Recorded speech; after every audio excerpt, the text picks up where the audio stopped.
Hello everyone, welcome to study tube. इस video में हम लोग देखेंगे 100 प्रश्नों को, और ये सारे के सारे जो प्रश्न हैं ये एनसीईआरटी क्लास 6 साइंस की जो किताब है उसके स्टार्टिंग के जो 4 चैप्टर्स हैं वहाँ से मैंने बनाया हुआ है। तो क्लास 6 एनसीईआरटी में कई सारे चैप्टर्स जो है पढ़ने हैं। स्टार्टिंग के 4 चैप्टर से मैंने यहाँ पर 100 प्रश्नों को बनाया हुआ है। अगर आप इन सारे ही प्रश्नों को देख लेते हैं, इस वीडियो को इनफैक्ट अगर आप देख लेते हैं, तो वो सारे 4 चैप्टर्स जो हैं उसे पढ़ने की आवश्यकता नहीं है। इसी वीडियो से आपका काम चल जाएगा और इसका पीडीएफ आपको मिल जाएगा टेलीग्राम चैनल पर। तो आप पीडीएफ को डाउनलोड कर सकते हो, प्रिंट भी करवा सकते हो, क्योंकि A4 साइज में ये पीडीएफ होगा। तो ये स्टार्टिंग के 4 चैप्टर से मैंने 100 प्रश्न बनाए हुए हैं। अगर आपको ये वीडियो अच्छा लगता है, आपके अच्छे कमेंट्स आते हैं, लाइक्स आते हैं, तो ऐसा ही वीडियो मैं एक दूसरा भी बना करके ले आऊँगा जिसमें बाकी सारे चैप्टर्स के भी प्रश्न मैं आपको करवा दूंगा। ये वीडियो खास करके इंपॉर्टेंट है 1 to 5 और 6 to 8 के लिए। तो अगर आप बीपीएससी टीचर एग्जाम की तैयारी कर रहे हैं 1 to 5, 6 to 8 के लिए, तो आपके लिए ये वीडियो बहुत ही ज़्यादा इंपॉर्टेंट है। तो चलिए हम लोग आगे बढ़ते हैं वीडियो में और करते हैं प्रश्नों को। पदार्थ जो हमारे शरीर को कोई पोषक प्रदान नहीं करता है, कोई न्यूट्रिएंट प्रदान नहीं करता है, लेकिन हमारे शरीर के लिए आवश्यक है, वो है रफेज। रफेज या फिर इसी को हम लोग डाइटरी फाइबर बोलते हैं, रेशे बोलते हैं। प्लांट से मिलने वाले भोजन को खाते हैं, उनमें रफेज होता है, लेकिन रफेज को हम लोग पचा नहीं पाते हैं, रेशे को पचा नहीं पाते हैं, क्योंकि इनमें सेलुलोज होता है और सेलुलोज को पचाने के लिए जो हमारे बॉडी में एंजाइम्स चाहिए वो बनते नहीं हैं। मानव शरीर के लिए पोषक तत्व है, जो मुख्य पोषक तत्व हैं उनमें है कार्बोहाइड्रेट, प्रोटीन, वसा, विटामिन, खनिज लवण। रेशे या वृक्षांश, जिसे हम लोग रफेज बोलते हैं, का मुख्य कार्य है पाचन को आसान बनाना। याद रखिएगा, इससे ऐसा नहीं है कि हमारे बॉडी को एनर्जी मिलेगी या फिर हमारे बॉडी में ग्रोथ होगा इस रफेज से, नहीं, हमारे पाचन प्रक्रिया को आसान बनाता है ये। जो भी हम खाना खाते हैं उसे पचाने में, उसे एक स्थान से दूसरे स्थान तक पहुंचाने में इस रफेज का कार्य होता है। मानव शरीर नहीं पचा सकता सेलुलोज, क्योंकि सेलुलोज को पचाने के लिए जो सेलुलेज एंजाइम चाहिए वो हमारे बॉडी में नहीं बनते हैं। हमारे भोजन में पाए जाने वाले मुख्य कार्बोहाइड्रेट किस रूप में होते हैं? ये होते हैं मंड के रूप में, जिसे हम लोग स्टार्च बोलते हैं, और शर्करा, सिंपल कार्बोहाइड्रेट होते हैं जो स्वाद में मीठे होते हैं, उसे हम लोग शर्करा बोलते हैं, जैसे कि ग्लूकोज। आयोडीन का तनु विलयन जल में डैश मिलाने से बनता है। आयोडीन का तनु विलयन जल में टिंचर आयोडीन मिलाने से बनता है। जल में टिंचर आयोडीन मिलाएंगे तो वो आयोडीन का तनु विलयन बनेगा। खाद्य पदार्थों में किसकी उपस्थिति जानने के लिए आयोडीन के तनु विलयन का उपयोग किया जाता है? जो आयोडीन का तनु विलयन बना था वो जल में टिंचर आयोडीन को डालने से बना था। तो किसके उपस्थिति को जानने के लिए इस आयोडीन के तनु विलयन का उपयोग किया जाता है? तो यह स्टार्च की उपस्थिति को जानने के लिए, जो कि अपने आप में कार्बोहाइड्रेट है। मंड की उपस्थिति यानी कि स्टार्च की उपस्थिति में आयोडीन विलयन का रंग कैसा हो जाता है? ये नीला या काला हो जाता है। बहुत पूछा जाता है एग्जाम में, याद रखिएगा। कॉपर सल्फेट विलयन, कॉपर सल्फेट विलयन यानी कि CuSO4, और कास्टिक सोडा, कास्टिक सोडा का रासायनिक सूत्र होता है NaOH, इसी को हम लोग सोडियम हाइड्रोक्साइड बोलते हैं, और यह कॉपर सल्फेट यानी कि CuSO4, यह है कॉपर सल्फेट। तो इनके विलयन का उपयोग किस पोषक तत्व के परीक्षण के लिए किया जाता है? प्रोटीन के परीक्षण के लिए इन विलयनों का उपयोग किया जाता है। जो भोज्य पदार्थ होते हैं उनमें प्रोटीन है या नहीं है, उसे जानने के लिए कॉपर सल्फेट विलयन और कास्टिक सोडा विलयन का उपयोग किया जाता है। प्रोटीन युक्त खाद्य पदार्थ कॉपर सल्फेट और कास्टिक सोडा विलयन की उपस्थिति में किस रंग का हो जाता है? बैंगनी रंग का हो जाता है। अगर खाद्य पदार्थ में प्रोटीन है तो इस विलयन की उपस्थिति में वो खाद्य पदार्थ बैंगनी रंग का हो जाएगा, मीन्स प्रोटीन के कारण हुआ है। तो हम लोग जान जाएंगे कि हाँ, इसमें प्रोटीन है। किस प्रकार के भोजन को ऊर्जा देने वाला भोजन भी कहते हैं?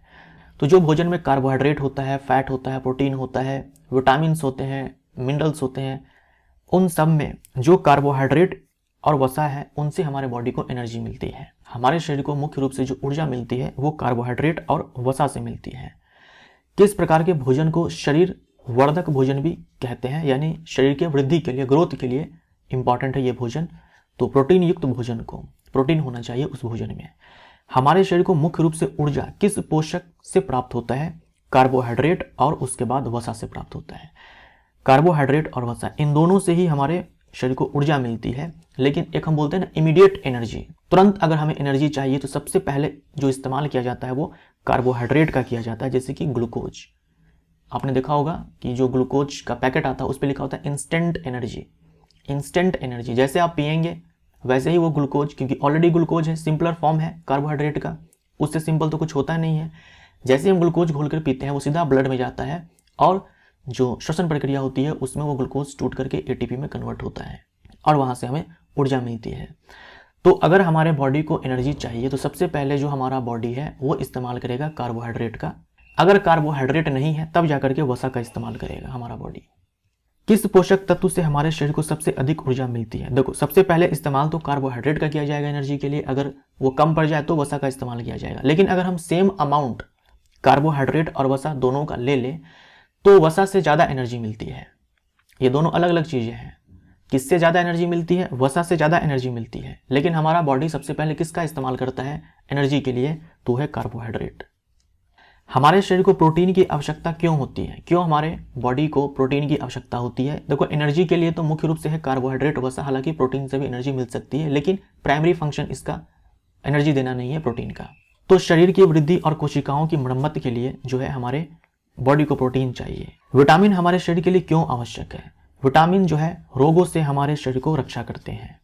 कौन सा विटामिन हमारी त्वचा तथा आंखों को स्वस्थ रखता है? यह है विटामिन ए। कौन सा विटामिन रोगों से लड़ने में हमारी मदद करता है? यह है विटामिन सी। कौन सा विटामिन हमारे अस्थियों और दांतों के लिए आवश्यक है? Vitamin D. अगर हड्डी कमजोर है, अस्थि कमजोर है, तो डॉक्टर्स के पास जब आप जाएंगे तो वो आपको विटामिन डी या फिर कैल्शियम के टैबलेट्स देते हैं। कौन सा विटामिन हमारे शरीर में कैल्शियम के अवशोषण को बढ़ाता है? Vitamin D. अगर हमारे बॉडी में विटामिन डी की कमी हो जाए तो हमारे बॉडी के द्वारा कैल्शियम का एब्जॉर्प्शन नहीं हो पाता है। यानी मान लीजिए आपके बॉडी में विटामिन डी की कमी है, तो जो भोज्य पदार्थ आप खा रहे हैं, मान लीजिए उसमें कैल्शियम है, वो आपके शरीर में जाकर के अवशोषित नहीं हो पाएगा। और जो हमारी हड्डियां होती है, दांत होते हैं, उनमें कैल्शियम तो चाहिए। तो अगर विटामिन डी की कमी हो गई, मीन्स कैल्शियम का जो अवशोषण है वो बॉडी में नहीं होगा, तो हड्डियों और दांतों को जो कैल्शियम है वो नहीं मिलेगा। इससे हड्डियां भी कमजोर होगी, दांत भी कमजोर होंगे। तो कैल्शियम का अवशोषण हमारे शरीर में तभी होगा जब विटामिन डी जो है पर्याप्त मात्रा में हमारे बॉडी में प्रेजेंट होगा। हमारा शरीर सूर्य के प्रकाश की उपस्थिति में कौन सा विटामिन बनाता है? आपने अक्सर सुना होगा कि सूर्य के प्रकाश में कौन सा विटामिन होता है? सूर्य के प्रकाश में कोई सा भी विटामिन नहीं होता है। भाई, सनलाइट में कोई विटामिन थोड़ी ना होगा। हाँ, उस सनलाइट के प्रेजेंस में जो है हमारे बॉडी में विटामिन डी का निर्माण होता है, खास करके स्किन में विटामिन डी का निर्माण होता है। सूर्य के प्रकाश में नहीं होता है। सूर्य के प्रकाश की मदद से विटामिन डी का निर्माण होता है। कौन सा विटामिन जल में घुलनशील है? विटामिन बी और विटामिन सी ये दोनों ही जल में घुलनशील होते हैं। क्योंकि विटामिन बी और विटामिन सी ये दोनों जल में घुलनशील हैं, तो अगर आपके बॉडी में विटामिन बी और विटामिन सी की मात्रा ज़्यादा भी है तो भी इससे कोई दिक्कत नहीं है, क्योंकि जल में घुलनशील है, जल में घुल जाते हैं। जो ज़रूरत से ज़्यादा होंगे वो हमारे मूत्र के द्वारा फिर बाहर आ जाएंगे। लेकिन यहीं पर जो विटामिन ए है, विटामिन डी है, विटामिन ई है, विटामिन के है, ये सारे जल में घुलते नहीं हैं। अगर आप इसको ज़रूरत से ज़्यादा ले लेंगे तो ये हमारे बॉडी में जाकर के स्टोर होने लगते हैं और बाद में फ़ायदा के जगह पर नुकसान पहुँचाने लगते हैं। तो ये सारे जो है वसा में घुलनशील है, जल में घुलनशील नहीं है। जबकि विटामिन बी और विटामिन सी जल में घुलनशील है, तो थोड़ा ज़्यादा अमाउंट में भी है हमारे बॉडी में, तो कोई दिक्कत नहीं है। किस पोषक की आवश्यकता हमारे शरीर को कम मात्रा में होती है? कम मात्रा में होती है विटामिन और खनिज लवण की। कम मात्रा में चाहिए, जैसे कार्बोहाइड्रेट, प्रोटीन, वसा, ये थोड़ा ज़्यादा चाहिए, ज़्यादा अमाउंट में चाहिए। लेकिन जो मिनरल्स होते हैं, विटामिन होते हैं, वो हमें कम मात्रा में ही चाहिए होता है। खनिज का मुख्य कार्य होता है शरीर का उचित विकास और स्वास्थ्य को बनाए रखना, ये खनिज का मुख्य कार्य होता है। चावल एक समृद्ध भोजन है। चावल में भरपूर मात्रा में कार्बोहाइड्रेट होता है, खास करके स्टार्च के रूप में। आहारी रेशों को किस नाम से जानते हैं? आहारी रेशों, इसी को बोलते हैं डाइटरी फाइबर्स। वो फाइबर्स जो हमारे आहार में होने चाहिए, इसी को हम लोग रफेज बोलते हैं। हमारे खाने में रुक्षांश की पूर्ति मुख्यतः डैश से होती है, ये होती है पादपों से। क्योंकि रुक्षांश में जो है सेलुलोज होते हैं। सेलुलोज जो है वो प्लांट के कोशिकाओं में, पादप की कोशिकाओं में प्रेजेंट होता है। तो अगर हम पादप से मिलने वाले चीज़ों को खा रहे हैं, मीन्स हम लोग सेलुलोज को खा रहे हैं, यानी कि फाइबर्स को ले रहे हैं। रुक्षांश का मुख्य स्रोत है साबुत खाद्यान्न, यानी कि होल ग्रेन्स, आलू है, दाल, ताजे फल और सब्जियां, इन सब में रफेज प्रेजेंट होता है।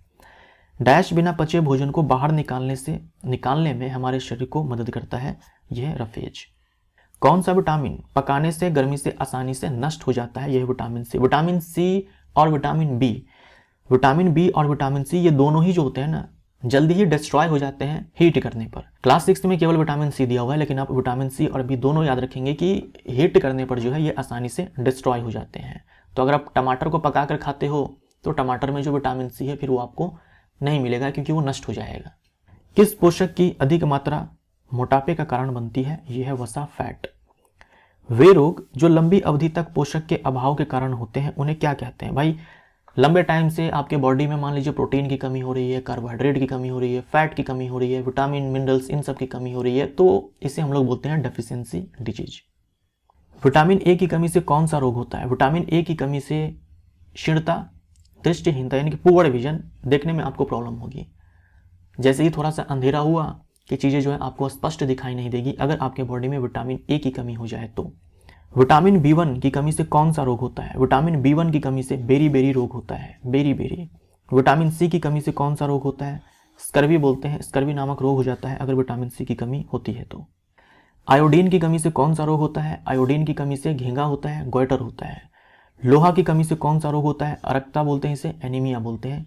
किस विटामिन की कमी से मसूड़ों से खून निकलना और घाव भरने में अधिक समय लगता है? ये है विटामिन सी। रिकेट्स यानी कि सूखा रोग किस विटामिन की कमी से होता है? विटामिन डी की कमी से होता है। किस खनिज की कमी से अस्थियां और दांत कमजोर हो जाते हैं? यह है कैल्शियम। और कैल्शियम के अवशोषण के लिए हमारे बॉडी में पर्याप्त मात्रा में विटामिन डी होना चाहिए। कार्बोहाइड्रेट के मुख्य स्रोत कौन से हैं? गेहूं है, चावल है, आलू है, गन्ना है, मक्का है, सारे जो है कार्बोहाइड्रेट के मुख्य स्रोत हैं। जंतुओं से प्राप्त होने वाले वसा के मुख्य स्रोत, वसा के मुख्य स्रोत और जंतुओं से प्राप्त होने चाहिए तो यह मांस, मछली, अंडे, घी, दूध, मक्खन, क्रीम, ये सारे। पादपों से प्राप्त होने वाले वसा के मुख्य स्रोत हैं तेल, जैसे कि सोयाबीन का तेल, नारियल तेल, सरसों, सूरजमुखी का तेल, ये सारे। मूंगफली है, तिल है, गिरी है, ये सारे जो है पादपों से प्राप्त होते हैं और वसा के मुख्य स्रोत हैं। पादपों से प्राप्त प्रोटीन के मुख्य स्रोत हैं तो सोयाबीन है, मटर है, दाल है, जैसे कि ये सारे जो दालें हैं, तो ये सारे जो है प्रोटीन के मुख्य स्रोत है। ये याद रखिएगा, ये एग्जाम में बहुत पूछा जाता है। जंतुओं से प्राप्त प्रोटीन के मुख्य स्रोत हैं अंडा है, पनीर है, दूध है, मांस है, मछली है। गाजर और पपीता किस विटामिन का समृद्ध स्रोत है? ये है विटामिन ए। विटामिन बी के मुख्य स्रोत हैं चावल है, गेहूं है, लीवर है। खट्टे फलों में कौन सा विटामिन पाया जाता है? खट्टे फलों में विटामिन सी पाया जाता है। टमाटर और मिर्च में कौन सा विटामिन पाया जाता है? टमाटर और मिर्च में कौन सा विटामिन पाया जाता है? यह है विटामिन सी। विटामिन डी के मुख्य स्रोत है, विटामिन डी के मुख्य स्रोत हैं दूध, मक्खन, अंडे, मछली, ये सारे। और ध्यान से देखिए तो ये सारे आपको मिलते हैं जंतुओं से। कौन सा विटामिन हमारी त्वचा और आंखों को स्वस्थ रखता है? यह है विटामिन ए। सूखे पौधों के डंडियों से अन्न कणों अथवा अनाज को अलग करने की प्रक्रम को क्या कहते हैं? इसे हम लोग थ्रेशिंग कहते हैं, जो आपने देखा भी होगा खेतों में करते हुए किसानों को। वायु के झोंकों द्वारा मिश्रण से भारी तथा हल्के अवयवों को अलग करने की विधि को क्या कहा जाता है? इसे निष्पावन कहा जाता है, यानी कि विनोइंग कहा जाता है। मान लीजिए मिश्रण में दो घटक हैं, एक भारी है और एक हल्का है, तो हम क्या करते हैं, किसी हाइट से इस मिश्रण को गिराते हैं, किसी हाइट से इस मिश्रण को गिराते हैं। जो हल्का घटक होता है, जो हल्का अवयव होता है, वो हवा के झोंके से दूर चला जाता है और जो भारी अवयव होता है वो वहीं पर नीचे जमीन पर गिर जाता है। साधारणतया किसान हल्के भूसे को भारी अन्न कणों से पृथक करने के लिए किस विधि का उपयोग करते हैं? निष्पावन। जैसे एक मिश्रण है जिसमें अन्न है, अन्न के कण है और उसमें भूसा है। अब अन्न के कणों से भूसा को अलग करना है तो एक हाइट से जो है उस मिश्रण को गिराया जाएगा। भूसा हल्का होता है तो हवा के झोंके से वो भूसा जो है दूर चला जाएगा, जबकि अन्न कण जो है वहीं पर नीचे गिर जाएगा। तो इससे क्या है कि भूसा और जो अन्न के कण है वो अलग हो जाएंगे। आटे से चोकर को और रेत से कंकड़ तथा पत्थरों को अलग करने के लिए किस विधि का उपयोग किया जाता है? चालन विधि का उपयोग किया जाता है, चालते हैं हम लोग। मिश्रण में जल मिलाने पर जब भारी अवयव नीचे तली में बैठ जाते हैं तो इस प्रक्रम को क्या कहते हैं? जैसे मान लीजिए पानी में आपने रेत मिला दिया और उसे मिक्स कर दिया, थोड़ी देर आप उसे छोड़ देंगे तो सारे के सारे जो रेत है वो जाकर के नीचे तली में बैठ जाते हैं, तो इस प्रक्रिया को हम लोग सेडिमेंटेशन बोलते हैं।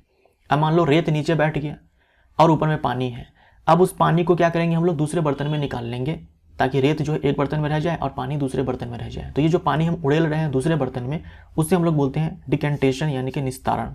अवसादित मिश्रण को बिना हिलाए जल को मिट्टी उड़ेलने की क्रिया को क्या कहते हैं? इसे हम लोग निस्तारण कहते हैं। मिट्टी, तेल तथा जल के मिश्रण को किस विधि द्वारा अलग किया जाएगा? निस्तारण विधि द्वारा अलग आराम से कर सकते हैं, क्योंकि ये दोनों मिक्स नहीं होंगे, दोनों की अलग अलग परत बन जाएगी। तो हम लोग क्या करेंगे कि आसानी से निस्तारण विधि द्वारा उन दोनों लिक्विड को अलग कर लेंगे। चाय से चाय की पत्तियों को अलग करने के लिए हम प्रायः किस विधि का उपयोग करते हैं? फिल्ट्रेशन विधि का उपयोग करते हैं, छानते हैं चाय को। जल को उसके वाष्प में बदलने की प्रक्रिया को क्या कहते हैं? इसे हम लोग वाष्पन कहते हैं।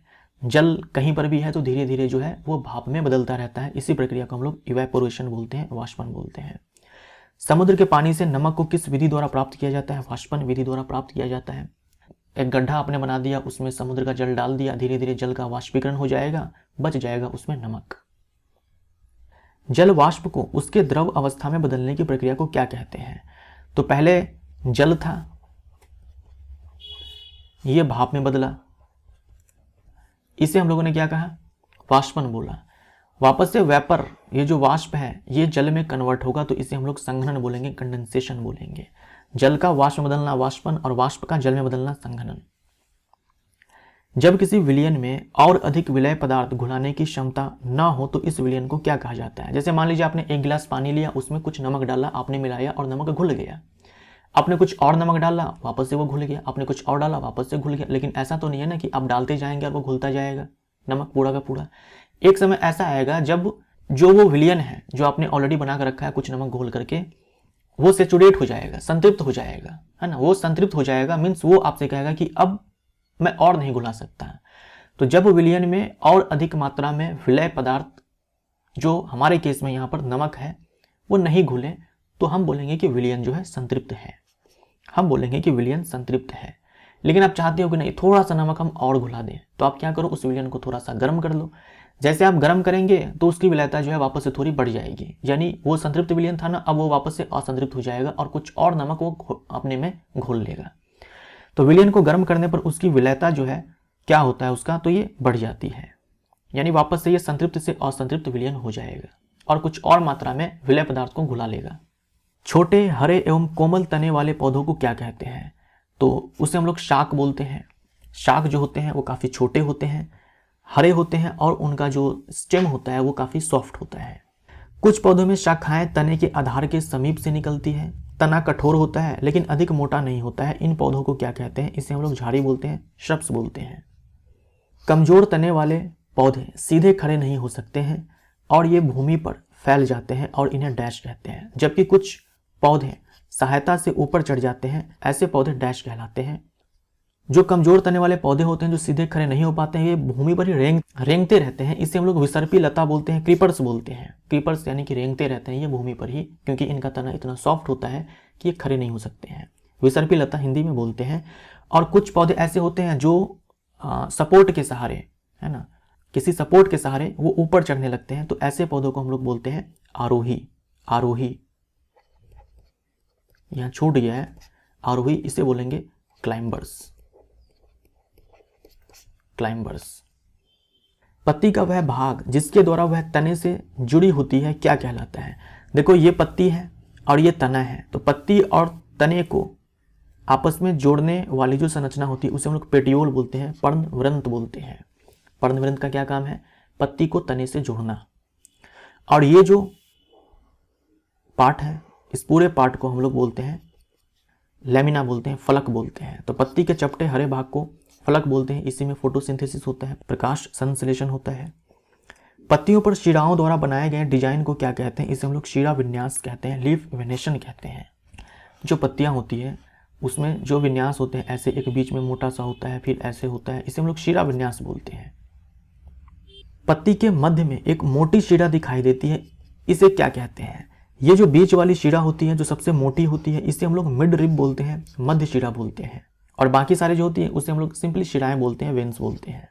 घास और केला की पत्तियों में किस प्रकार का शिरा विन्यास पाया जाता है? जो घास होते हैं या फिर केले के पत्ते को आपने देखा होगा, जो केला का पत्ता होता है उसमें आप देखते होंगे कि एक बीच में मिड रिब होता है और ऐसे शिराएं होती है। जो वेन्स होते हैं ना वो एक दूसरे के पैरेलल होते हैं, तो ऐसे शिरा विन्यास को हम लोग बोलते हैं समांतर शिरा विन्यास, यानी कि पैरेलल विनेशन। वहीं आप देखते होंगे जो आम का पौधा होता है उसकी जो पत्तियां होती है उनमें देखेंगे आप तो जालिका रूपी शिरा विन्यास पाया जाता है। जालिका रूपी शिरा विन्यास पाया जाता है, मिड रिब होगा, फिर ऐसे शिराएं होती है, फिर इसमें भी ब्रांचेज निकले होते हैं। इन शिराओं में भी क्या होता है कि ब्रांचेज निकली होती है, तो जाली के रूप में एकदम नेटवर्क टाइप का बना होता है, इसमें आपको पैरेलल नहीं मिलेगा। तो जालिका रूपी शिरा विन्यास बोलते हैं ऐसे शिरा विन्यास को। रेटिकुलेट वेनेशन बोलते हैं। किस प्रक्रिया द्वारा पौधे सबसे अधिक मात्रा में जल को वायुमंडल में छोड़ते हैं, तो ये है वाष्पीकरण। पौधे किस प्रक्रिया द्वारा अपना भोजन स्वयं बनाते हैं? फोटोसिंथेसिस के द्वारा, प्रकाश संश्लेषण के द्वारा। प्रकाश संश्लेषण में पौधे किस गैस को निष्कासित करते हैं? ऑक्सीजन। याद रखिएगा, किस गैस का उपयोग करते हैं? तो वो है कार्बन डाइऑक्साइड। किस गैस को निष्कासित करते हैं? तो वो है ऑक्सीजन। जो सह उत्पाद होता है वो ग्लूकोज होता है, सॉरी माफ करिएगा, जो मुख्य उत्पाद होता है वो ग्लूकोज होता है, वो ग्लूकोज होता है, लेकिन जो सह उत्पाद होता है वो ऑक्सीजन होता है। कार्बन डाइऑक्साइड और जल का इस्तेमाल होता है फोटोसिंथेसिस में। किस प्रकार के जड़ों में कोई मुख्य जड़ नहीं होता? तो ये है झकड़ा जड़, या इसी को रेशेदार जड़ बोलते हैं। देखिए, कुछ जड़ें तो ऐसी होती है, जैसे मान लीजिए जमीन है, तो कुछ जड़ें ऐसी होती है जिनमें एक बीच में मोटा सा मुख्य जड़ होता है, और फिर बाद में जो है ऐसे पार्श्व जड़ें निकलती हैं जिसे हम लैटरल रूट्स बोलते हैं। ये मुख्य जड़ है, ये मुख्य जड़ है, जो बीच में है ये मुख्य जड़ है। और फिर क्या है कि, और फिर यहां से पतली पतली जो है जड़ें निकलती हैं जिसे हम लोग पार्श्व जड़ बोलते हैं, लैटरल रूट्स बोलते हैं। तो कुछ प्लांट्स ऐसे होते हैं जिनमें क्या होगा कि ये बीच वाला जो मुख्य जड़ है ना, ये नहीं होगा। ऐसे जड़ों को हम लोग रेशेदार जड़ बोलते हैं, फाइब्रस रूट बोलते हैं, जैसे आप यहाँ पर देख सकते हो। देखो मुख्य जड़ नहीं है, इस वाले में देखो तो मुख्य जड़ है यहाँ पर, और तब जाकर के ऐसे पार्श्व जड़ है, लेकिन यहाँ पर देखो मुख्य जड़ नहीं है। जैसे मक्का है, गन्ना है, इन सब में क्या होता है कि फाइब्रस रूट होता है। केला है, मक्का है, घास है, प्याज है, इन सारे में किस प्रकार की जड़ें पाई जाती है? रेशेदार जड़ होती है, यानी इनमें मुख्य जड़ नहीं होता है। कुछ पादपों के जड़ों में एक मुख्य जड़ होती है जिसे डैश कहते हैं। जिनमें मुख्य जड़ें हैं उसे हम लोग मूसला जड़ बोलते हैं, टैप रूट बोलते हैं। जैसे कि अमरूद का वृक्ष है, आम का वृक्ष है, उनमें ये टैप रूट्स होते हैं। पौधे का कौन सा भाग मिट्टी से जल का अवशोषण करता है या करती है? तो मिट्टी से जल का अवशोषण करने का काम जो है जड़ें करती है।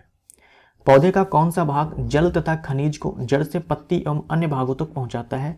यह तना। अवशोषण करने का काम जो है जड़ें करती हैं, अलग अलग पार्ट्स में पहुंचाने का काम जो है तना करता है। पौधे का कौन सा भाग मुख्य रूप से भोजन का संश्लेषण करता है? ये करती हैं पत्तियां, फोटोसिंथेसिस प्रक्रिया द्वारा, प्रकाश संश्लेषण विधि द्वारा।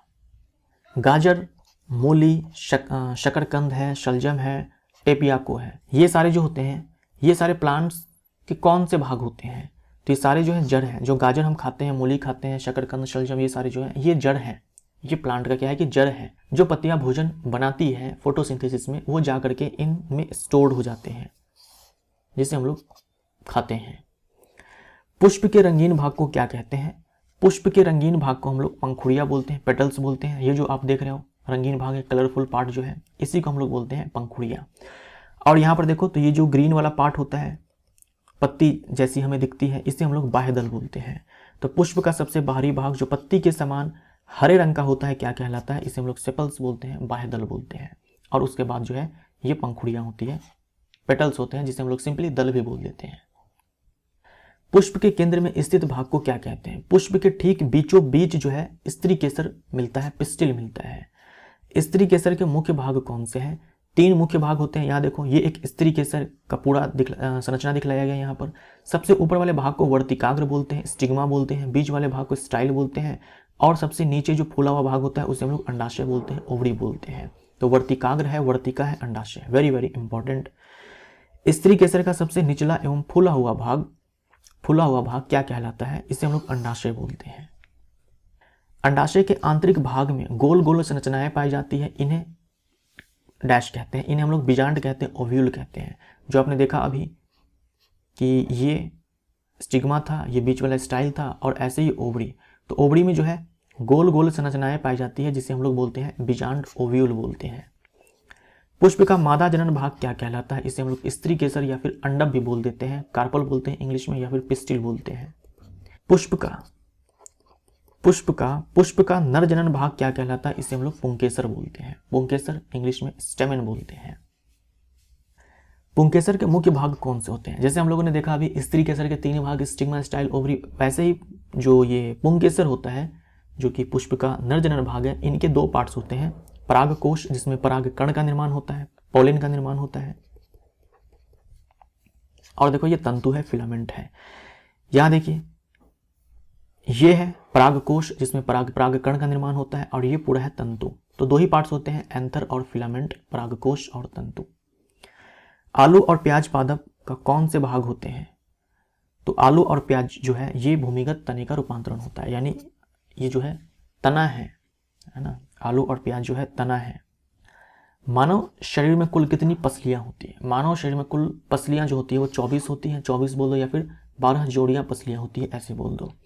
तिलचट्टा में कुल कितने पैर होते हैं? टोटल 6 पैर होते हैं, तो या तो 6 बोल दो या फिर बोल दो 3 जोड़ा पैर होता है। तिलचट्टा का शरीर कठोर डैश द्वारा ढका होता है, बाह्य कंकाल द्वारा ढका होता है। आंवला में कौन सा विटामिन पाया जाता है? आंवला बहुत ही खट्टा होता है। खट्टे फलों में विटामिन सी पाया जाता है। हमारी पसलियां किसकी सुरक्षा करती है? हमारी पसलियां जो है जो हमारी पसलियां होती है जो कि संख्या में 24 है, ये हृदय और हमारे फेफड़ों को बाहरी आघात से बचाती है। गति करते समय डैश के संकुचन से अस्थियां खींचती है, पेशी के संकुचन से अस्थियां खींचती है। मानव कंकाल बनाने वाले अंग है जो स्केलेटल सिस्टम है, कंकाल तंत्र है, वो मुख्य रूप से बने होते हैं अस्थि और उपास्थि से। तो यहाँ पर जाकर के ये वीडियो हमारा समाप्त होता है। ये सारे जो प्रश्न आपने देखे हैं ये क्लास 6 एनसीईआरटी के स्टार्टिंग के 4 चैप्टर से मैंने बनाया है। ये वीडियो अगर आपको अच्छा लगता है तो वीडियो को लाइक कीजिए, शेयर कीजिए और कमेंट करके ये जरूर बताएं कि इसका अगला पार्ट भी आना चाहिए या नहीं आना चाहिए। Thank you so much.